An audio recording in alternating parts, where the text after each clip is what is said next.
Hi friends, carrot తినని వాళ్ళకి ఇలా క్యారెట్ ఫ్రై చేసి పెట్టండి. ఇష్టంగా తింటారు. ఇంట్లో అందరికీ నచ్చుతుంది. సో దీనికోసం ఫస్ట్ క్యారెట్ని వాష్ చేసుకొని పీల్ తీసి చిన్న ముక్కల్లా కట్ చేసుకొని రెడీగా పెట్టుకోవాలి. తర్వాత కడాయిలో ఆయిల్ వేసుకొని తాలింపు దినుసులు, ఎండుమిర్చి, కరివేపాకు వేసుకొని తాలింపు వేయిన తర్వాత కట్ చేసుకొని పెట్టుకున్న క్యారెట్ ముక్కలు, పసుపు, ఉప్పు వేసి లో ఫ్లేమ్లో ఒక 10 to 15 మినిట్స్ మగ్గించుకుంటే మనకు క్యారెట్ అనేది మగ్గిపోతుంది.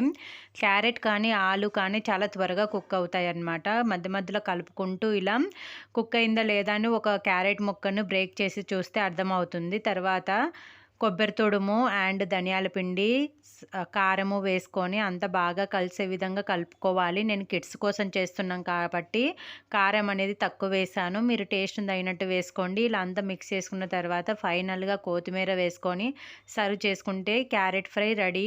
మీకు ఈ వీడియో యూస్ఫుల్ అనిపిస్తే లైక్ చేసి సబ్స్క్రైబ్